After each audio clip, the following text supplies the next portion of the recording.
आज की हमारी कहानी है एक दर्द की कहानी। यह बात है दिसंबर की 31 तारीख की, जब सविता अपने दोस्त के घर न्यू ईयर सेलिब्रेशन करने गई थी, जहां उसकी मुलाकात उसकी दोस्त के चचेरे भाई रमन से होती है। दोनों एक दूसरे को जानते हैं और फिर दोनों की दोस्ती हो जाती है। रमन से ये मुलाकात सविता के लिए कुछ नया लाई थी। अब तो रमन से सविता का मिलना जुलना बढ़ गया और कुछ दिन बाद वो दोनों अच्छे दोस्त बन गए। रमन और सविता की यह दोस्ती बहुत आगे बढ़ती गई थी और अब तो रमन को सविता से प्यार हो गया था और उसने सविता से अपने प्यार का इजहार तक कर दिया। हालांकि सविता थोड़ा असहज हुई, क्योंकि उसके जीवन के इस खालीपन में ऐसा पहली बार हुआ था कि वह किसी के इतने करीब आई थी और उसका प्यार का इजहार उसके सामने करना, यह सब नया था सविता के लिए। सविता ने तब तो कुछ नहीं कहा, पर बाद में हमेशा रमन के बारे में सोचती और अपने मन के ख्वाबों को बुनती रहती।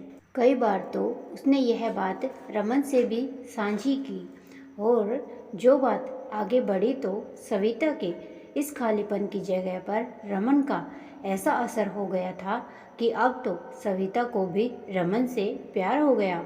अब दोनों का प्यार परवान चढ़ने लगा था और दोनों के प्यार की ऊंचाई आसमान छूने लगी थी। बात लोगों तक पहुंच गई थी और बात इतनी बड़ी कि खबर दोनों के परिवार की दहलीज तक आ गई थी। जब बात सविता के परिवार तक पहुंची तो सविता के परिवार वालों ने सविता को काफ़ी समझाया। परिवार की मान मर्यादा, इज्जत व ना जाने कितने कितने ताने दिए। कई बार तो परिवार के लोगों ने सविता के ना मानने पर उसे मारा तक, उसके शारीरिक मानसिक रूप से प्रताड़ित किया। पर कहते हैं ना, प्यार के लिए यह बहुत छोटी सी चीज़ है और शायद इसीलिए सविता का प्यार के इस सफ़र में उसके कदम का पीछे ना हटना इसकी गवाही देती है। सामाजिक वह परिवार वालों की लाख कोशिश करने के बाद भी जब ये रिश्ता नाकाम होता नहीं दिख रहा था, तो इन दोनों के पक्ष में एक ही दलील थी कि दोनों एक ही जाति व समाज से थे। जब दोनों के इस रिश्ते को नामंजूर करने की सारी कोशिश नाकाम हो गई तो दोनों की सगाई करवा दी गई। और इसे दोनों के प्यार की जीत तो नहीं कह सकते, पर हाँ, यह एक पड़ाव तो जरूर था, शारीरिक व मानसिक प्रताड़ना से छुटकारे का, समाज के लोगों से मिलने वाले ताने का और उनके मिलने जुलने पर लगी हुई पाबंदी का। वह दोनों अब एक ऐसे रिश्ते में बंध चुके थे जहां वो अपनी शादी के और आने वाले कल के, जिसमें वो साथ होने के ख्वाब संजो रहे थे। पर कहानी का यह सफ़र यहाँ पर ख़त्म नहीं होता।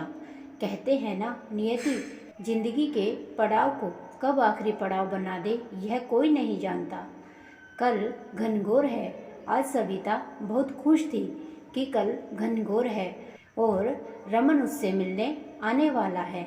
बात थोड़ी सामान्य होने लगी थी और उसके घर के लोग भी थोड़े बहुत खुश थे। सविता खुद को संवारती है, बार बार आईने में खुद को निहारती है।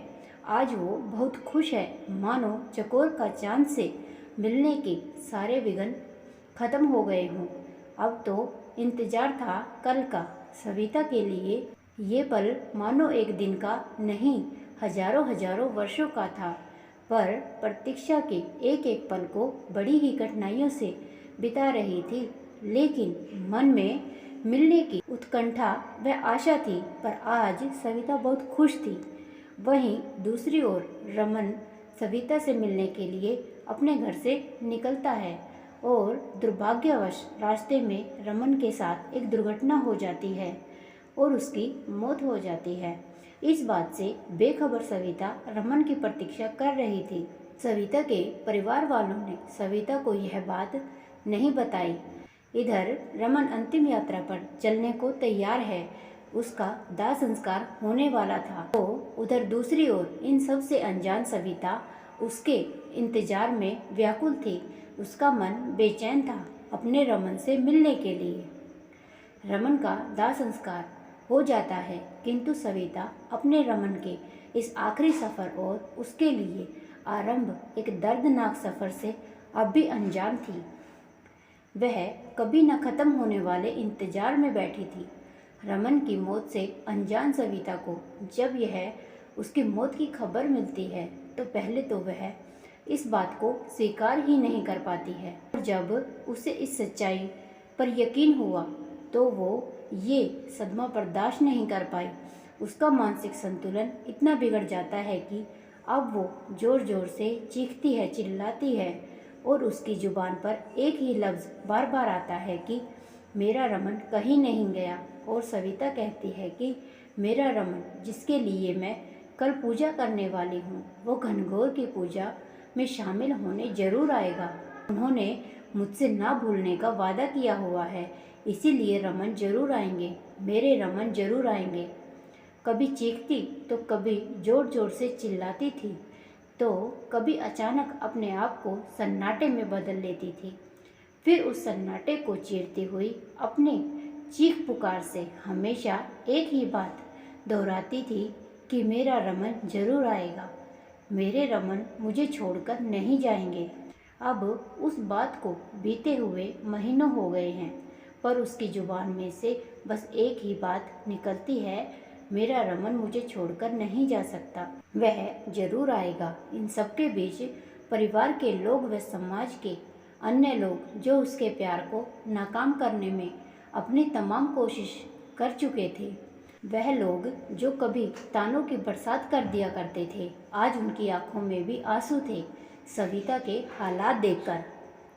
आज वो लोग भी उनके प्यार की बात कर रहे थे जिन्होंने कभी उनके प्यार को नहीं समझा था, और प्रार्थना कर रहे थे कि सविता के जल्द ठीक होने की और उसकी ज़िंदगी की खुशियों की दुआ मांग रहे थे। क्या उनकी आंखों में आंसू पश्चाताप के आंसू थे? क्या इस समाज व परिवार के लोगों की हमदर्दी में, उनकी सोच में परिवर्तन की कोई किरण झलक रही थी? क्या जो लोग कभी उन्हें ताने दिया करते थे वो आज भगवान से प्रार्थना कर रहे हैं इसके ठीक होने की? क्या ये उनके हृदय की गहराइयों से की गई प्रार्थना थी? अब हम कहानी के उस पड़ाव पर पहुंच चुके हैं जहां पर सविता की ज़िंदगी की शुरुआत होने से पहले ही ख़त्म होती दिख रही थी। बहुत दिन गुजर गए थे। अब सविता खामोशी के साथ रहने लगी थी। अपनी खामोशी में अपनी घुटन को भी छुपाए बैठी रहती थी। वो किसी से कुछ नहीं कहती, अपने जज्बातों को अपने सिरहाने में समेटी रहती। रात में उसकी सिसकने की आवाज़ बस उसके कानों तक ही जाती थी और किसी का कंधा उसके रोने के लिए था भी तो नहीं। इसी बीच परिवार की ओर से दलीलें दी जाने लगी कि अब कौन करेगा इससे शादी, और यदि बेटी की शादी नहीं होगी तो समाज के लोगों के बीच क्या मुंह दिखाएंगे। यह सोचकर रमन के छोटे भाई से सविता की फिर से सगाई करवा दी गई। न चाहते हुए भी सविता को फिर एक रिश्ते में बांध दिया गया, पर वह महीनों तक, वर्षों तक जिंदा होकर भी मरती रही, सहती रही सारे ताने, सारी प्रताड़ना। अब वह जिंदा होकर भी मर चुकी थी। अपनी जिंदगी के सफ़र में अब सविता इतना थक चुकी थी कि धीरे धीरे अपने हालातों से समझौता करना सीख लिया था उसने, और शायद इसीलिए अब तो खुश रहने लगी थी। परिवार के अन्य सदस्यों के सामने और लोगों के सामने अपने दुख को छुपाने की पूरी कोशिश करने लगी थी, पर इस समाज के लोगों ने अपनी दलीलें देना, लांछन लगाना फिर से शुरू कर दिया, और प्यार का मजाक बनाने का एक और नया हथकंडा भी मिल गया। सविता की खुशी पर न जाने कितनी बातें बनाने लगे कि देखो कितनी खुश है, मानो कुछ हुआ ही ना हो। ध्यान रहे, ये वही लोग हैं जो कुछ ही समय पूर्व सविता के हालातों पर आंसू तक बहा रहे थे और भगवान से प्रार्थना कर रहे थे उसके जल्दी ठीक होने की। आज वही लोग उस पर चरित्रहीनता के आरोप मढ़ रहे थे। इन सभी बातों ने उसके जीवन पर पुनः वही सारी विपदाओं को ला खड़ा कर दिया जो उसने पहले देखी थी। मानो उसके जीवन में दुखों का साया फिर से आ गया। उसके हंसने खेलने वाली जिंदगी में फिर से दुखों का बवंडर आ गया। अब वह फिर से टूटने लगी। समाज ने तो यहाँ तक कहना शुरू कर दिया कि इसने जो भी किया था वह नाटक था, वह सारा प्यार, वह सारा दुख तो दिखावा था, वह तो महज एक छल था। सविता से अब उसके ससुराल वालों ने फिर से सगाई तोड़ दी, ये कहकर कि हमारे एक बेटे की मौत की जिम्मेदार यही है, अब दूसरे को न मार दे। इसके कारण हमारे मान सम्मान इज्जत को ठेस पहुंचती है और साथ ही रमन की मौत का जिम्मेदार सविता को ही ठहरा दिया। हम उसके दर्द की कल्पना भी नहीं कर सकते हैं जो दर्द सविता ने जिया है। कोई किसी के दर्द को नहीं समझ सकता तो मत समझो, पर उसे और दर्द नहीं देना चाहिए। क्या किसी को फिर से जीने का हक नहीं? क्या किसी से प्यार करना गुनाह है? क्या प्यार करने से वो चरित्रहीन हो जाता है?